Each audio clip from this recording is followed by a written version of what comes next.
long time. She got to a position where it was a little hard, but We luckily are she's doing live. reviews and stuff. We are live, Allison. What?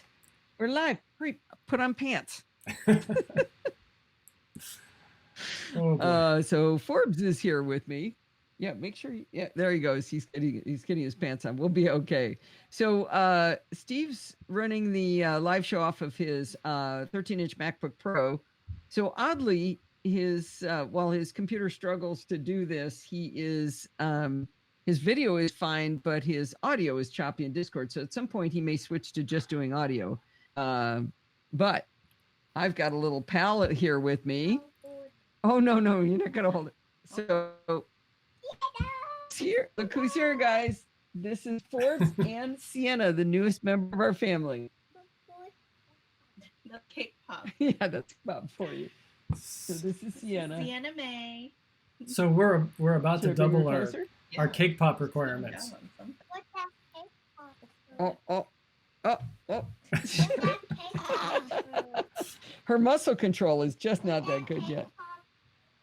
Oh. Because they know you. So anyway, now we have 2 baby granddaughters and a grandson, a huge family. So Forbes is asking about the cake pop. That is from Jason. He sent that picture to you. It says for Forbes. There's your cake pop. Isn't that fun of him? Oh no, he wants them, he says. Well, it's just a picture of them. You had cake pops today, right? All right. Well, should we get this show on the road, Forbes? Let's go, Forbes. We'll go watch in the other room, okay? Okay. Where's the show? I'll show you. Okay. Yeah, don't jump in the diaper pail. That's good. All right. Thanks, Lindsay. Close the door.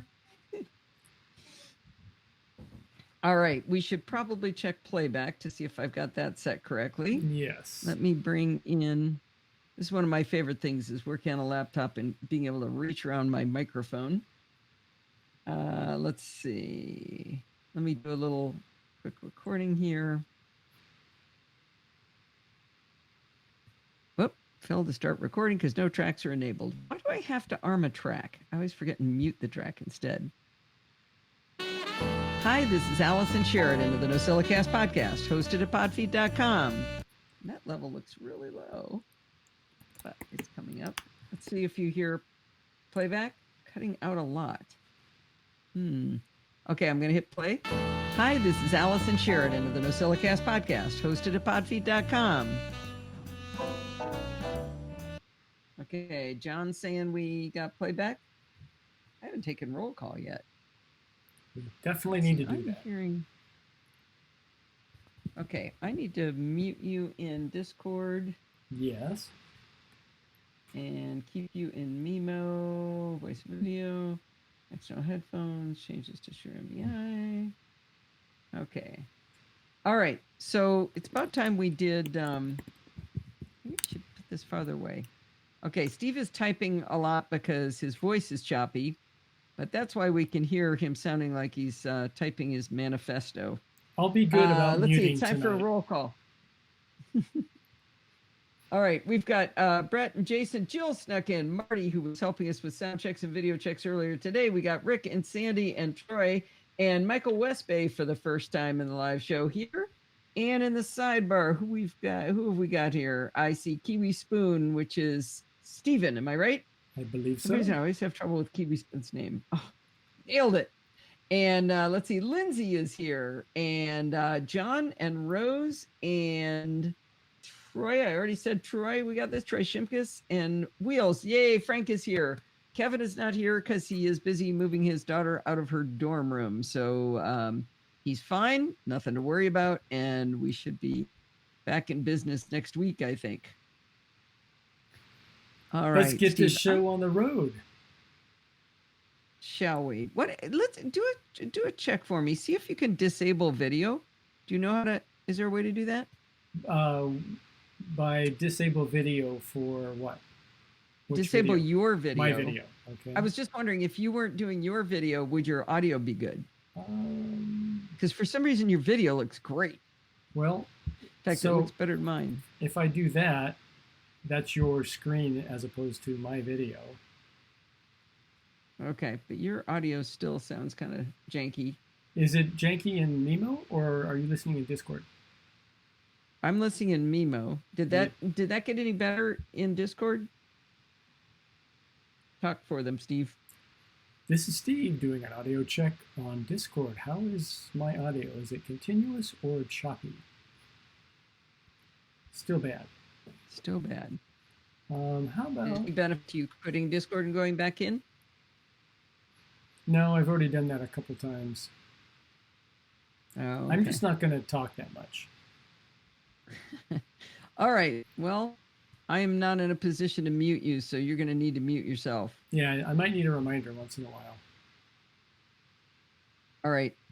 And Kevin's not here. Who's in charge of telling me? Oh, John says audio sounds fine on YouTube. That's because it's coming from Mimo, so it's a disc problem. Discord, yeah. Interesting. So Discord may not be getting its lion's share of the CPU. Yeah. From an Wave audio perspective. Yeah. All right. Well, I'm going to go ahead and start. So if you could mute yourself, that would be great. Muting. Oh, good. That was a lot of noise on the line there. Okay, we are going to start now. Hi, this is Allison Sheridan of the NosillaCast. Hang on. I had my mic straight down for Forbes. Okay, that's better. So I'm also on a funny road here. I got to mention that. Hi, this is Allison Sheridan of the NosillaCast podcast, hosted at podfeet.com, a technology geek podcast with an ever so slight Apple bias. Today is Sunday, April 5th, 2020, and this is show number 778. Well, you might notice I'm on a different mic right now, and there's a reason for that. I have to tell you that Steve and I are terribly pleased to announce that we have not one, but two new baby granddaughters. Our son Kyle and his wife Nikki had a baby girl named Kennedy, and just a month later, our daughter Lindsay and her husband Nolan had a baby girl named Sienna. Everyone is healthy and happy, and we're absolutely delighted. We made the decision to be with Lindsay and Nolan to take care of our grandson Forbes for a week while they get used to the new baby, hence being on the road with the new road mic. Now, you know what, guys? I put out the plea for help on the podcast because I knew this was an upcoming event, and so many wonderful people created reviews for the show. I'm going to play one this week from Ed Tobias and save the rest for next week and the week after so I can play even more with the kids. I got to tell you, the NosillaCast ways are always there for us, and I appreciate it so much. All right, I'm going to do a chapter mark. Oh, how about if I save first? I hear you, Steve. I unmuted. You did. I'll mute during your recording sessions. Okay. Amazing how much noise is on the line, too. And my fans are getting a workout, believe me.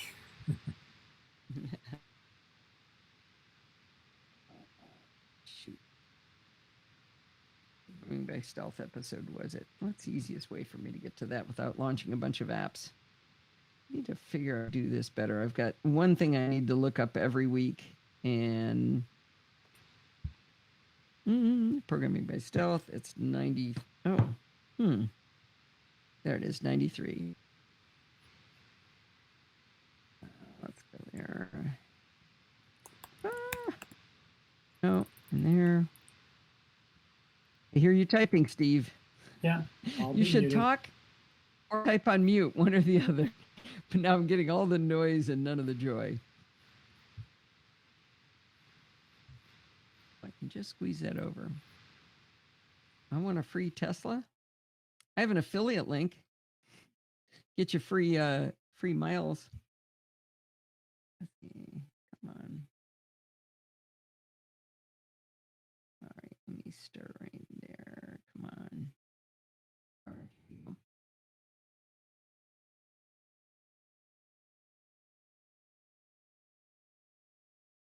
In this week's episode of Chit Chat Across the Pond, it is another programming by stealth. And Bart takes us through the last hat that JavaScript objects can wear, encapsulation.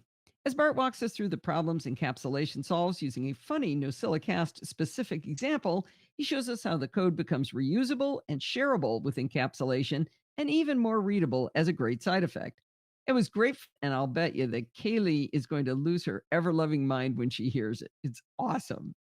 You can listen along at podfeet.com or subscribe in your podcatcher of choice, searching for Probing by Stealth. All right. Let me copy this.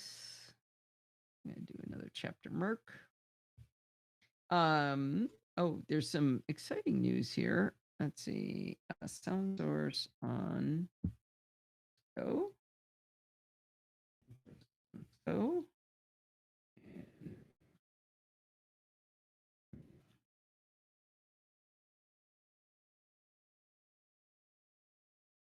I've got another video tutorial up on Screencast Online, this time for Rogue Amoeba's Sound Source tool. Sound Source is like sound preferences on steroids. You can route audio from every app to a different output source. So, for example, you could route Safari to your internal speakers while the music app is routed to your good computer speakers. You can even change the audio output levels by application or completely mute an application using Sound Source. You can boost audio levels with Magic Boost, bringing up the low levels while leaving the high volume levels alone. If you've ever had better control over the audio on your Mac, I think you'd really get something out of this tutorial about Sound Source. Now, Screencast Online is a subscription tutorial service. You can get a free 7-day trial, or if you've already done the free trial, there's a 50% discount going on right now. So you can get 12 weeks for $12. That is a steal to be able to listen to the whole back catalog. Check it out over at screencastonline.com. Typos in that because I wrote it with Forbes in my lap. Let's see. You can even, come on. You can route audio from what were the typos? Your good computers, good computer speakers. First typo, and that doesn't need a capital S. Shout out by application or complete. There it is, capital Y. There, I don't know if I gave you the latest version, Steve. I'm going to send this back to the blog, Steve, so that you get all of the URLs. Oh, maybe I did. If you refresh your screen, you might be able to get more out of it. Okay. All right. Time to do a blog post. We are going to talk about interesting hijack sessions, which we missed last week. All right.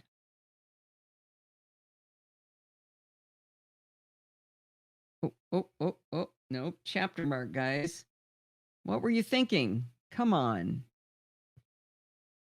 Don't blame the baby. Oh, man. Why was that? That was such a great show. Not the baby, not the baby. Let's see. Interesting audio hijack sessions. Copy. Let's see. Copy. Paste. Link. Okay. Here we go. Now, save. Go back over here.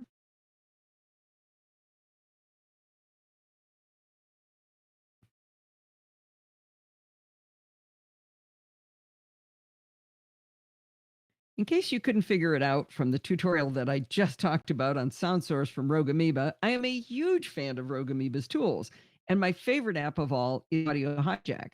In fact, I'm such a huge fan that when I was at the AltConf last year and they were giving out free drink tickets if you answered a question, and I was asked, what one app would keep you forever switching to Windows? I answered without hesitation, Audio Hijack. So now that we've established how important Audio Hijack is to me, I'll give you a brief overview of what the software does. After that, I want to share some of the more interesting sessions I've created with Audio Hijack. Now, you'll be able to download these sessions from the article and run them yourself if you find them interesting. Now, you may think that you'd never have a need for Audio Hijack because you don't record a podcast, but there are so many other things you can do with it that you may find a use for this awesome software. So I want to give the brief overview, like I said. Audio Hijack is a macOS app that allows you to capture audio from different sources using microphones and even applications. It then lets you pipe audio through special audio unit effects to sweeten the sound. And finally, you pipe the output to multiple sources and even record the audio you've hijacked. Audio Hijack's interface is like nothing I've ever used. It has a blank canvas and you drag sources, output, and effects onto that canvas. If you're visually impaired, Audio Hijack, like all of Rogue Amoeba's software, is completely accessible. The software simply calls out to you the location of each block in XY coordinates. So in VoiceOver, you'll hear it say things like, your microphone has no input connections, one output connection to 10 band equalizer at 2.75x, 2.55y. I'm sorry, 2.25y. I've taught two blind people to use Audio Hijack so far, and they left a 1 hour session with me knowing exactly how to use the tool. I'm going to give myself partial credit for being a great teacher and being smart enough to let them drive while I watch on screen sharing. But I got to say, the other 90% of the credit goes to Rogue Amoeba for an amazing implementation of VoiceOver with what looks to be a very graphical interface. So, as I said, you drag in these blocks for inputs, outputs, and audio effects. When the blocks get near each other, they become connected by a line. This shows how the audio will flow from block to block. When you start an audio hijack session using the run button, you'll actually see the audio flow between the blocks as a yellow line. That yellow line saved me just the other day. I was recording with Bart, and I glanced down to verify the yellow line was moving on both of our tracks, only to discover there was no yellow line for Bart. Luckily, we had just started recording, so I was able to just stop and start over. Now, at the very simplest, an audio hijack session just has to have an input and an output. But you can go way beyond this by adding in blocks for applications and broadcast streaming and equalizers and meters and more. You can get really creative with all of these options and do some very interesting things. Now, I said this overview would be brief, so I'm going to cut myself off, but I could go on and on about how much fun this app is. If you want an in-depth tutorial, I did one for Screencast Online quite a while ago at screencastonline.com.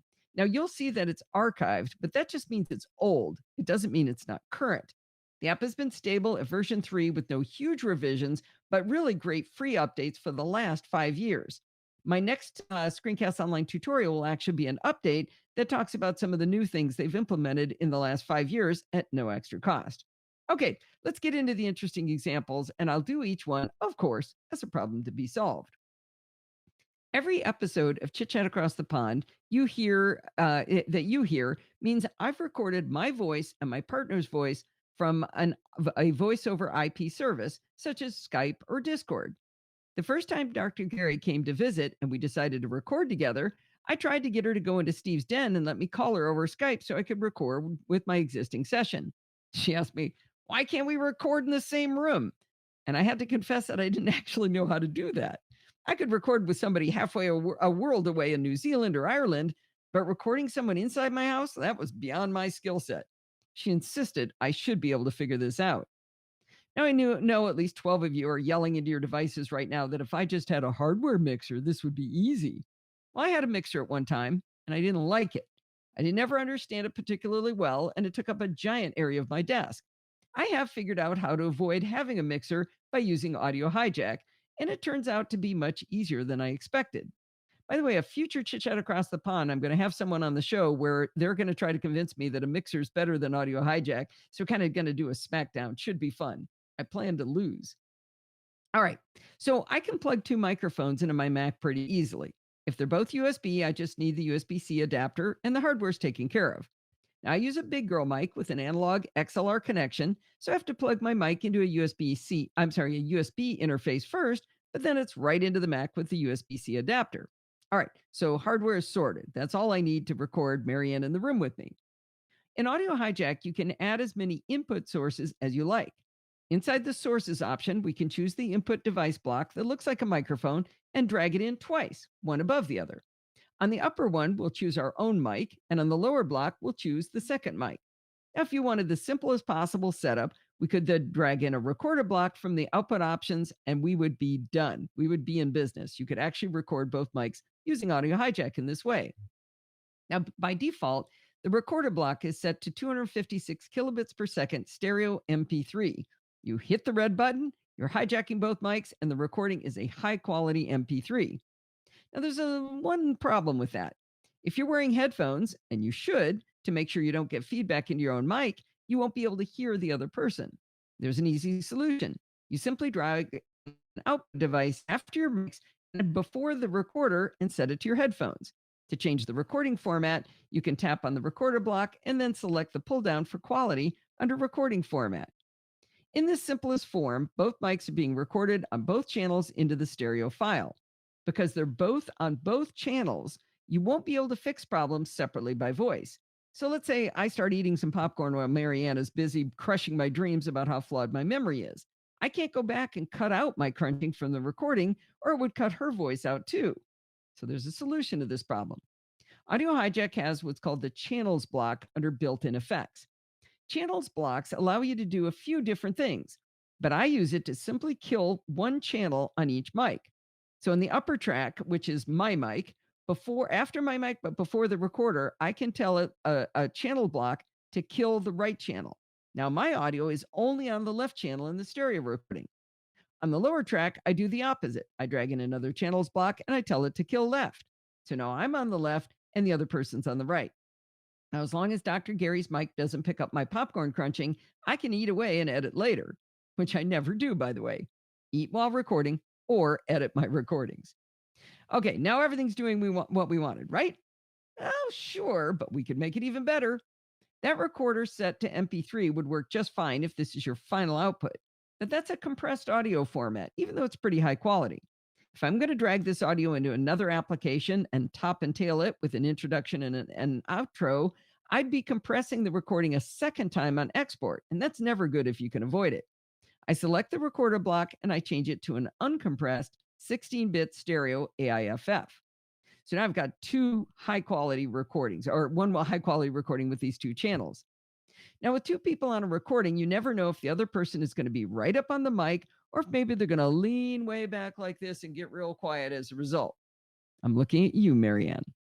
I like to drop in a volume block from the built-in effects onto the other person's track. This lets me to go to 2x volume and then drag the slider back and forth until they're the same volume as me. How do I know they're the same volume? Well, I accomplish that by dragging in a meter from the meters section. I favor the peak RMS meter because I can see the audio bouncing up and down to see if they're on the same level on both of our mics, if my voice and theirs are at the same level. And I will see it turn red if the speaker is hollering into the mic and peaking, which sounds very harsh to the ears, and then I can back it off. Now, I know I said this was the least complex of the interesting sessions, and then I added in all kinds of complexity. But remember, you could use Audio Hijack to drag in two mics and a recorder, and you probably have a pretty darn good recording. These extra tips maybe can be even better. And remember, you can download these sessions I've created and use them pretty much out of the box. All you need to do is change the mic inputs and the outputs to match those available on your system, and you'll be ready to go. All right, here's the second problem. Let's say you don't have a pesky in-home partner for the recording, and instead you're going to talk to someone on Skype, Discord, Zoom, FaceTime, or any other voice over IP communication method. As before, you might want to record the two sides of the conversation on separate tracks, so your voice is on one channel and theirs is on the other. This way, if a dog barks at their house or if you sneeze, you can edit that out without wrecking the other channel. Remember how our in-home example, in that one, we killed one voice and killed the left channel for the second voice, and that let us record into two separate tracks, one for left and one for right? Well, when you're talking to somebody on a voice over IP call, it's kind of disconcerting to hear them only out of one ear. So when I'm talking to somebody on a VoIP call, I like to add a duplicate channel block on each audio source. This sounds complicated, but for my mic, I can add a duplicate left block followed by a kill right block. Then for the VoIP caller, I do the opposite, adding a duplicate right, then kill left. Now I can hear my caller in stereo and not hear my own voice at all. Again, it sounds kind of complicated, but it does fix a problem. It's very weird to hear somebody out of one ear. I don't know why that's so bothersome. All right, so just to change up in the recording session I have available for download, I left the recorder to set to record to a 256 kilobit per second MP3 stereo file. All right, third problem. I recently discovered a really cool service I told you about called Otter.ai that transcribes audio into text for free. I wrote an article explaining the Otter.ai service at podfeed.com, and you heard about it. You upload an audio file after recording, but they've also got a record button right on the site, so you can talk to it real time and have it transcribe what you say. I got to thinking about my slick VoIP call session in Audio Hijack, and I wonder if there's a way to have Otter.ai hear the call real time and create the transcription while I'm also recording. That would save time at the end of the production. Now, this requires the use of Rogue Amoeba's awesome loopback software, which I'm going to be doing also in my next Screencast Online video. And with Loopback, it allows you to create a virtual source to use as an input to Otter.ai. Then in Audio Hijack, you just add one more output device block and you point it at that virtual source. Then over on Otter.ai, you use the virtual source as the input. If you want all of the step-by-step instructions for Loopback, Audio Hijack, and Otter.ai, I did a full blog post on that with all of the details over on podfeed.com. All right, next one. This is the most interesting problem I solved with Audio Hijack. I was going to have author Shelley Brisbane on my show to talk about her book, iOS Access for All. Shelley wanted to demonstrate using VoiceOver on her iPhone during the interview. I will play along as well with my phone as she explains things. We could have tried to keep our phones close to our microphones so the audience could hear what the first saying. That would have created less than ideal audio. I'm going to walk through the steps we followed to capture the audio directly from our iPhones as secondary sources. In our case, we were listening to VoiceOver speaking, but you could use this idea for any iOS audio you wanted to send into a VoIP call. Maybe you want to play a song for someone or a podcast. Any audio created by your iOS device will come through to your compatriot. All right, step one. We need to combine our microphone and the iPhone into one output. Imagine for the moment that your only objective was to record your mic and audio from your iPhone. We'll add in the VoIP call later. Audio Hijack allows you to capture audio not just from physical microphones, but also from applications. In our example, the application we want to capture is QuickTime. That might seem like a curious choice, but you'll bear with me. Plug in an iOS device to your Mac and launch QuickTime. In the menu bar, if you select File, New Recording, it will default to using your internal microphone as the input. Now, here's the cool part. Next to the record button, there's a little run that allows you to choose which mic to use. One of the mic options will actually be your iOS device. I know, it's crazy, right?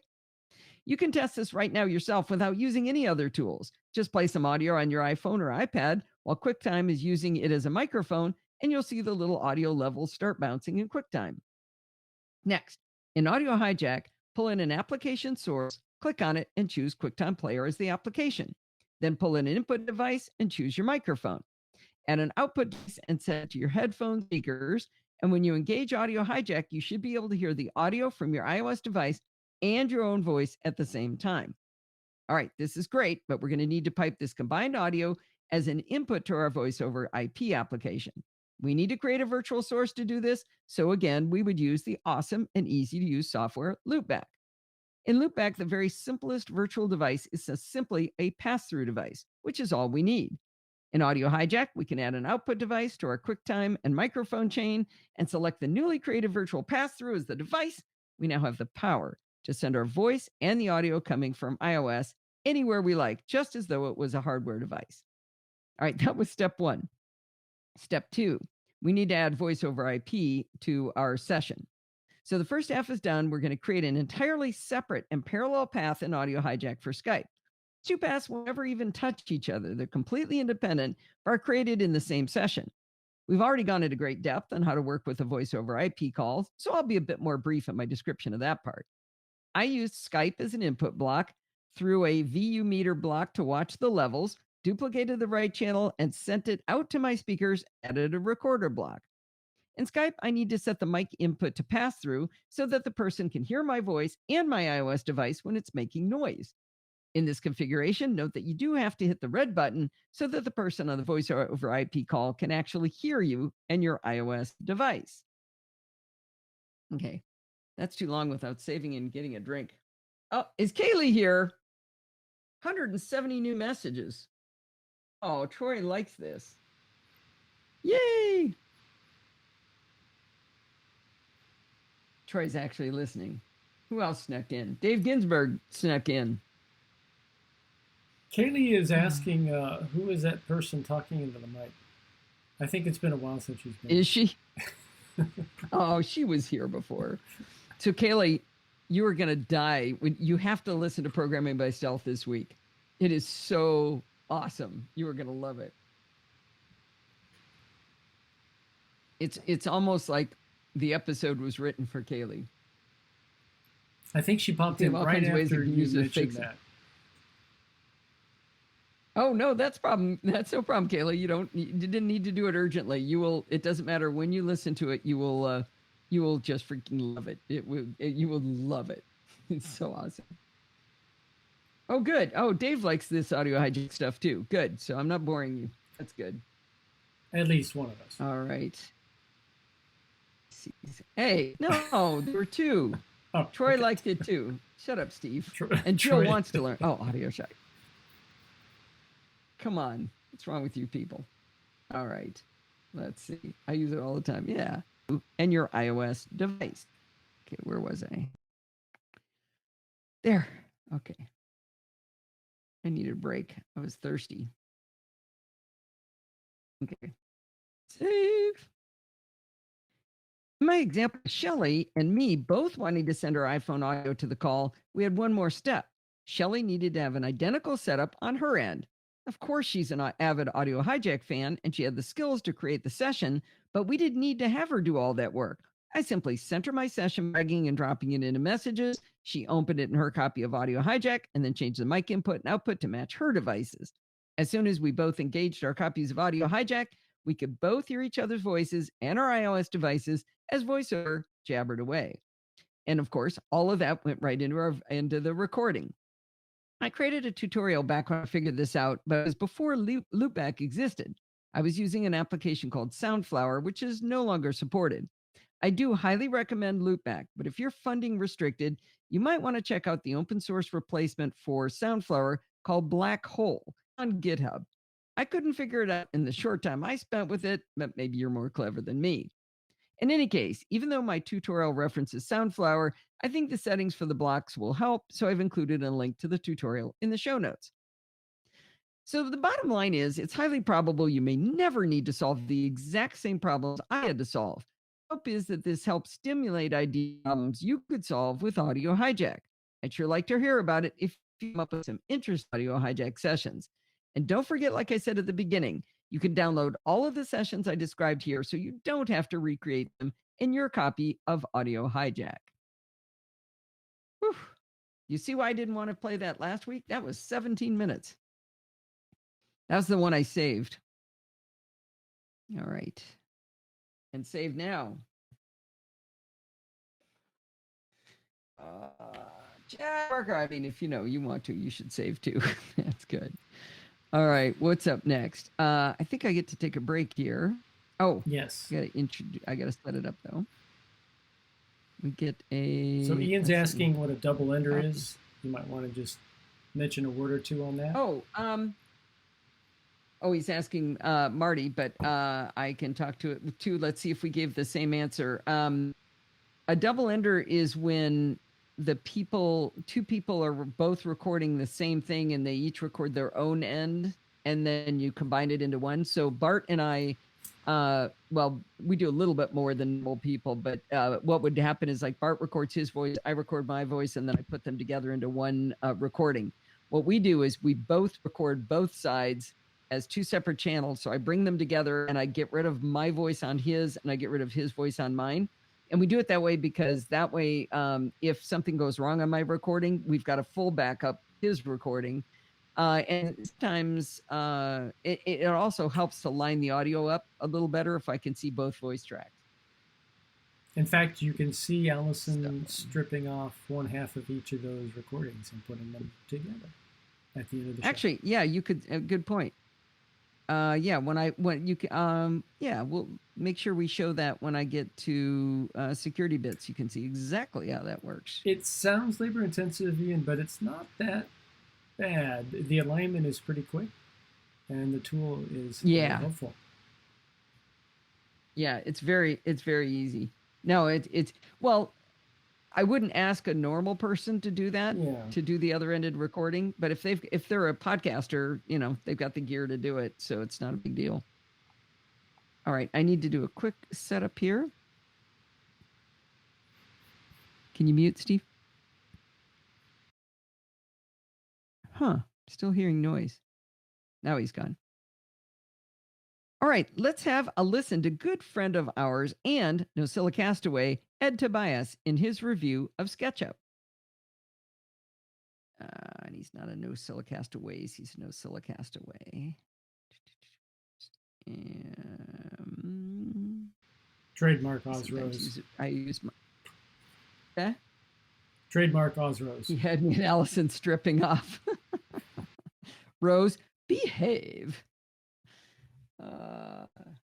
Oh, Frank, sorry we didn't have any time to do a Skype session with, or a Zoom session.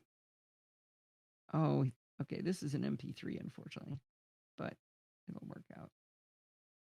All right, let's see how that connection goes. Have to recreate them in your copy of Audio Hijack. All right, let's have a listen to good friend of ours and NosillaCastaway, Ed Tobias, in his review of SketchUp. At the end of 2019, I took up woodworking. It is something I've always been interested in doing, and now that he's got a great voice, I am going to mess with his audio if I can. Nope, that's not what I want to do. This is such a pain. I hate the way this works. I go to there and then bring that down. Come on. Done like that. That's not what I want. Ah. Can't bring that down, can I? Can I do this? Doing ducking is so freaking hard in this tool. Really wish it was easier. Let's see if I got that. Tobias in his review of SketchUp. at the end of 2019, I took up. Yeah, I think I might also chop it. Did a click at the beginning. At the Yeah, he does a click right there. Ooh, I think I nailed it. Do that.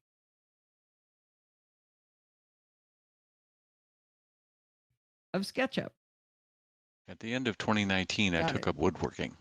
It is something I've always been interested in doing, and yes, that was it, Jason. Gosh, you are on the same channel as me, Jason. Okay.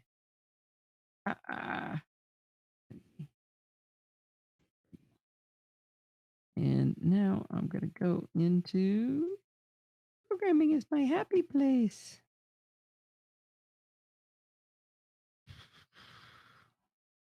Okay. Let's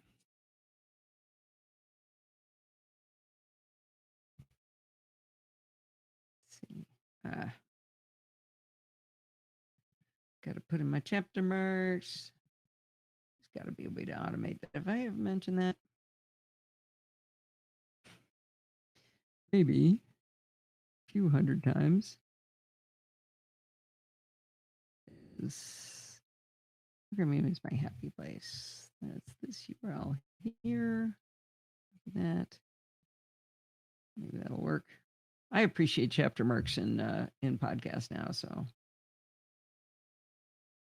here we go. Nope, that's not it.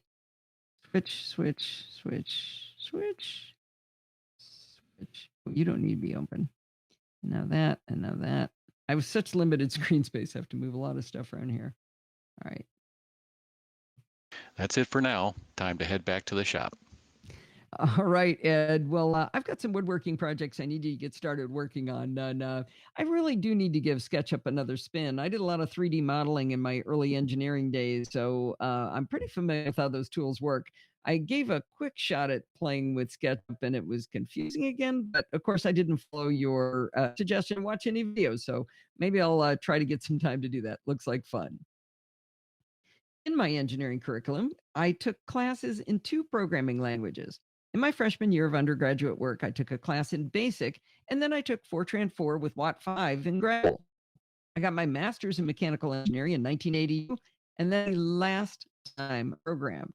Right before I retired in 2013, I talked to my friend Kiran at work about how one of my goals in retirement was to learn to program for real. I asked him if he'd teach me, and he said, nope, but he could recommend a book. That wasn't exactly what I was looking for. I mentioned my dream of learning to program to Bart Bouchatz, and on October 23rd, 2015, Bart Bouchatz started a podcast with me called Programming by Stealth. As explained in his introductory episode, he wasn't going to teach us a language, it was just a program. He said that to be a programmer, it's important to understand the fundamentals so you can learn to apply them to all different languages. He took the approach of sneaking up on us with the tools, hence by stealth, in the title of the podcast.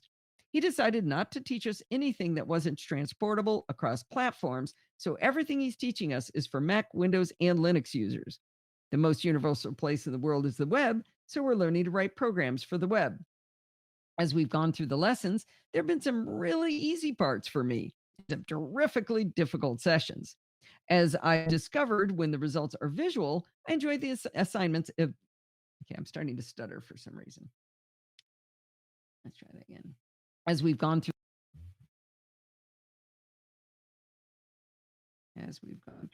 I must need another sip of beer.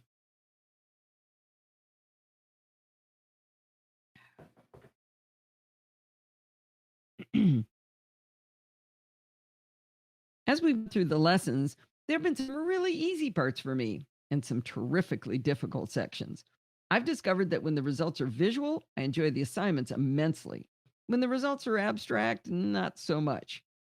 When we've been deep in the hard parts, I remember what Dr. Marianne Gary, the psychology professor out of the University of Waikato in New Zealand, told us in Chit Chat Across the Pond. She said that research suggests that learning to do something that's very difficult for you and mastering it is correlated with reduction in the chance of dementia. My family is riddled with Alzheimer's, so I need just about every advantage I can get. Whenever it's been really difficult to grasp a programming concept and I want to lay my head on the desk in frustration, I remember what Marianne said. She said it's supposed to be hard or it won't be effective. Partway through the series, I asked Bart how I could possibly hope to remember what he was teaching us. His answer was practice. I asked him, when am I supposed to get that practice? There was this stunned realization on both of our parts that we were missing a fundamental part of learning. We didn't have homework. I asked him if he would please give us challenges every week. I'm sure everyone else in class felt that I was teacher's pet and were annoyed with me, but I think the idea was critical to our success. We've been at this programming by stealth thing for 92 episodes, maybe it's 93 by now, and the format continues to evolve. In some of the earlier episodes, we had incredibly complex homework due in just 2 weeks. It's a bi-weekly show. I often didn't get it done, even with the help of my dear friend Dorothy, also known as Mac Lurker in the chat room, who was basically my teaching assistant. I never felt like I got a chance to master what I was supposed to be learning. Somewhere along the line, Bart suggested that we have an extra 2 weeks on a particular assignment. It was glorious. I got to finish my assignment. Since then, we work on a schedule where we learn new things each week, but in the background, we've got long-term assignments. I'm liking this much better because I really get a chance to dig in and try a lot of different solutions until I get my ideas working.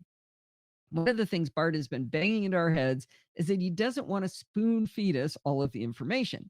Rather, he wants to teach us to be able to read documentation so we can stand on our own 2 feet. I remember when I was working on a little web app, a number guessing game we designed, and all on my own, I found a library online that would let me make a changing pie chart for representing the guesses that had been made. Bart was quite pleased because it proved that we were starting to be able to work independently instead of just following directions. In a more recent assignment to do currency conversion, I found a library to make my table data more interesting. I had to read a lot of documentation that was written very differently from what I'd read before. It took a lot of effort to actually function the way I want. Dorothy and Helma both helped me along the way, of course. In the end, it works pretty well, except on mobile, which leaves me lying awake at night. My current assignment is simply glorious. Bart asked us to make a clock, but he gave us very few requirements. All he told us was we had to allow the user to decide whether they wanted to see a 12 or 24-hour clock and whether to show the second hands. The user should also be able to choose a time zone and whether they want to have separate time separators pulse. That's it. No other rules. He did suggest a couple of libraries that would be quite helpful in this quest, moment.js and timezone.js, but we didn't have to use them. I am loving this assignment for so many reasons. I love knowing that every person's solution will be different. I love it to be creative in how I do my layout on the page and how the user will interact with it. I'm writing all of the code from scratch, but each new app I'm writing gets a new chance to be better than the last. Bart recently revealed his solution to the currency conversion challenge, and I spent some time looking at his code. I didn't follow it entirely, but it was beautiful. It was structured and elegant and crisp. Bart made a point of telling us that he actually spent a lot of time refactoring his code to make it this elegant. He told us that it had grown like the Weasley house in Harry Potter, and he had to take it all apart and rebuild it to make it elegant. When I started the new clock assignment, I set a goal of making my code elegant and organized as well. I've got the first half of the assignment functioning pretty well now. I sent Bart a note to show off to him, and I said the most pleasing part to me is that my JavaScript code is only 66 lines long, including comments, and then clean and beautiful. He wrote back words to me that warmed my heart, and I saved a screenshot of it. It made me so happy. He said, "Don't ever let anyone tell you you're not a programmer. Only a programmer can see beauty and elegance in code." Isn't that fabulous? Anyway, I'm excited to use these new encapsulation tools that he just told us about this week because I think it's going to get even tighter and cleaner. Now, entitled this article I'm telling you about right now, Programming is My Happy Place. I called it that because it is the one place I can get away from it all right now. I open up my iPad to Notability and I scribble pseudocode with my Apple Pencil and I design the user interface and I think about how the logic will work. Then I open up my code editor, Visual Studio Code, that fellow student Caleb Fong told me about, and SourceTree for my source control that Helma told me about, and I get going on writing code. I can sit for hours and hours and hours until my legs fall asleep in this happy place. For some reason, I'm most comfortable with my legs crisscrossed under me in a desk chair. I keep Telegram at the ready in case I need to ask Dorothy questions, which I'm sure she appreciates. Sometimes I have play dates with her or Helma and Scott to look at it and help me figure out I've gone wrong. I'm happy programming, truly happy, and I never saw that coming, almost as though it happened by stealth. There we go. All right, I saw a clock go by. Whose clock was that? Oh, Michael Westbay's doing a clock. Oh, wow. Oh, man, he's got the time zones working and the pulsing working. I don't have that working yet. Oh, it's beautiful. Oh, that's fantastic. I gotta, we talked about having people share their examples, links to them. Looks like we need to do that. You're getting That a is chapter fabulous. marker request from Kaylee. Am I? Oh, yeah. Am I? Yes. 1387. I'm trying to copy this picture. Copy. How do I copy? No, copy message link. Well, maybe I have to pop it up first. There we go. Save image. Copy image preview. I don't want copy link. Open link. Oh, that's going to open Safari. What are you Right, trying to so that's do? not what I needed. Get a picture of the clock? I wanted to screenshot of the Just clock, do but it. it's okay. I got it. Just do a screenshot and drag it in. Yeah. That works. No, I'm trying to get a screenshot of his. Mine is. I know what mine looks like. Oh, could you do want to this. capture it for yourself? Okay. Yeah.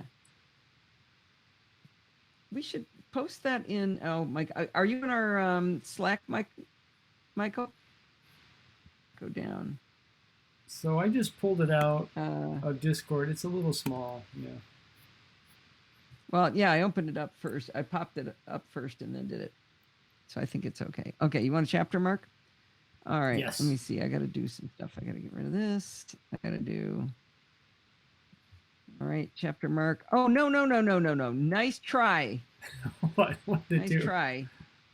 Got to see this. No, that's not going to give you a chapter mark. That's for the ad. The ad plays coming up now. It's pledge break. This is for Frank. Okay. Oh, Frank, have I forgotten to respond to you on the latest one? You sent me another one, and you said you'd record it, and then I did. I don't think I wrote back to you, did I? Okay. Michael is saying no. I'm guessing you're not in our Slack. You need to get in our Slack. It's so fun in there, and there's a PBS channel in there. And Kaylee's in there. I did forget. Okay, good. Podfeed.com/Slack. Everything good is at Podfeed. Frank. There you go. Sorry, I've got so many thoughts in my head. Frank, will you just send me another email saying, "Hey, deadbeat," write back to me because I don't want to forget. Oh, I did write back. I did forget. I don't know. Write to me and tell me to remember to say something to you. I don't know. Sorry. I was laughing at what Steve said because one of my favorite things is that Tom Merritt, when he has me on Daily Tech News Show, it ends it by saying, "Hey, everything good happens at podfeed.com, right?" Or starts with podfeed.com. Proves he listens. All right, mute yourself, Steve. You king. Pledge break.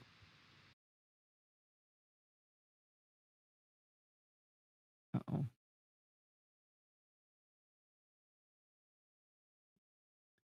In the last couple of weeks, I put out a plea to the NosillaCast castaways to stop their contributions to the Podfeed podcast if they can't afford it right now. I wanted to make sure people know that it's not only fine, but I also want them to do that. An odd thing has happened as a result. So many people have started to jump in to fill the gap. Marty Gensius became a patron through Patreon. Then Scott Gould gave a one-time donation through PayPal. And then John Atwood, who was already a patron, increased his patronage. I can't believe all you folks did this. I think the best part is knowing that you get value out of the show and have decided to help offset the costs of producing it. Whether you use Patreon, PayPal, or create a review for the show, all of you rock. All right. So, Steve, I don't know if I'm in. I'm doing chapter mark, by the way, Kaylee. Quit yelling at me. Let's verify this. Hold on. We want to be full screen so Ian can see what this double under thing looks like. Okay. Yeah, you doing it now? I'm not monitoring. Yeah. You're not doing it now, right? Okay. I am gonna do it right now. Oh, okay. Let me go to high. Did I just wreck it? Let me go to high resolution. Did I just wreck it by what I just did? No. I don't think so. Okay. Okay. Drop in the audio of that. Okay. So can everybody see? Oh, Lindsay. Calorie that beer, Lindsay says agreed. I'm sorry, Lindsay. I'm in a house of beer snobs and I like 95 calorie beer. Lindsay's like, it's not worth the calories. I'm like, no, that's why it's worth the calories. Okay. You doing it? So these two should both, this should be all in the, dagnabbit. What's muted? No, you don't need to mute yourself. You can. All right. So you're watching. I'm going to drag in a file that is. Hold on. It froze. What? Okay, you can go. I froze. Okay. All right. So I'm going to drag in a file that is, this is me and Bart. And we're both on the same channel. So you can see it's just one channel. But I just, I'm going to, Option T, which is going to split this into the two stereo tracks. Is that the request and that you put into Hindenburg? Yes, the Option T is it's That's up Allison's here in command. Split. It's a command called split stereo, but I do it so often I didn't like having to go up to the menus like an animal, so they put in a keystroke for me. So this is now my voice on the top track, and that's Bart on the second track. Now we have a terrible Skype lag going on in this. There's some network trouble we're still trying to figure out. You can see there's this giant gap here, and then I start almost immediately. But now when I drag in the second recording, this is the one Bart made. I'm going to drag that in. And actually, it's going to need to go to the left a little bit because there's him saying blink. Oh, we got to hear it. We have to hear that. A lot. Oh, well, okay. We'll play that real quick. Blink. That was exciting. That's me every time. I'm going to chop this off first. I'm going to split that and get rid of that piece so I can slide it over and line it up. So I'm going to line that up just about where that one is. And I'm going to do Option T again. And now, so you can see how I've lined our voice up, but look how much earlier he is there. So I'm going to delete me there. And I'm sorry, I'm going to delete him on my track. And I'm going to delete me on his track. And now I'm just going to drag this up and I'm going to center that up between the two so that it looks nice as though we're not stepping on each other, even though we were. So now that's it. So I've done the split exactly. And now comes the important part. Getting the timing right. Just to make sure the timing's good. Oh, yeah. So I've got to slide this over a little bit with the intro music. Let's see. Rock.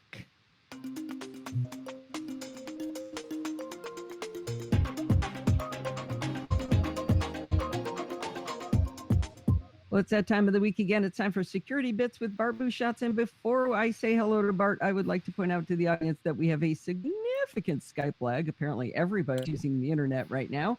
So if you hear us stomp on each other, we know that we're stomping on each other, and we can't not stomp on each other. With that introduction, Bart, how are you doing today?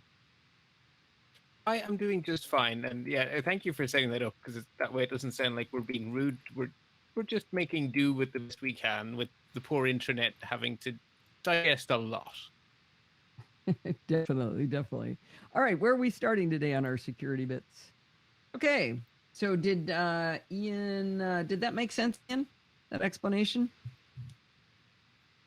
Oh, okay. Marty too. Oh, Marty wanted to know too. I thought it was. Oh, Marty was asking Ian. Ian was asking Marty. I thought you Ewan can was see all the asking, times we but I step don't on each- think he's here any longer. Oh, maybe So- Marty wanted to know. Maybe it was Marty. Here's a typical example. It's a nice discussion. It's very nice. All right, Bart, I am going That's to let you sign us off. Okie dokie. Well, until next time, stay patched so you stay secure, and please, please, please, stay safe. There we go. So yeah, there. Oh man, did we step on each other? I've got more work to do here. All right, that is going to take us to the end here.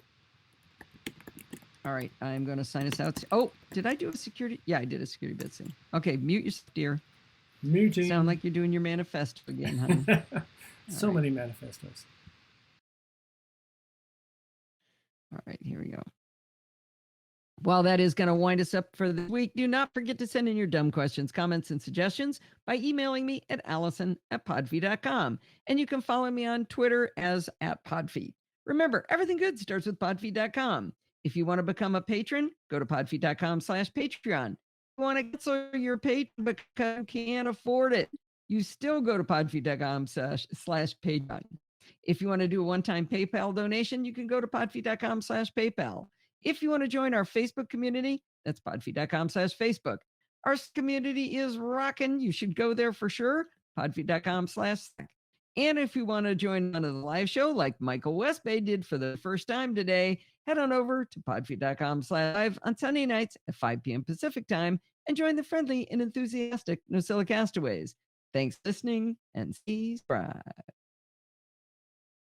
And we're a wrap. How'd I do on time? Ooh, 3 minutes. You did pretty darn good. NosillaCast outro. Yeah. Pretty darn good. Where'd you get Pretty that darn accent, good. Steve? I've been practicing. And stay Been watching subscribed. Tiger King. Oh, jeez. Is anybody else watching Tiger King? That's a train wreck. That's the worst. Yeah, that's the worst thing ever. All right. Good move, Jason. I tried to watch one. It was not good. It was not something I need to have in my life. That is for sure. Oh, Jill didn't. Sorry. Yeah. Kaylee says no. Yeah, it's the worst thing ever. Oh, this was having all you guys, and Michael, welcome aboard. It was a lot of fun having you here. You definitely have to do your homework in PBS channel, or the PBS channel over in Slack. Bart loves that, so I think it'd be fun to get to see each other's stuff. So very cool. All right, I am gonna sign us all off. I'm gonna kiss Rose. Don't sleep too much. Mwah. Learn to program. Learn a new skill. Learn to sing. Do something. All right, everybody. Say goodbye, Steve. Good night, Gracie.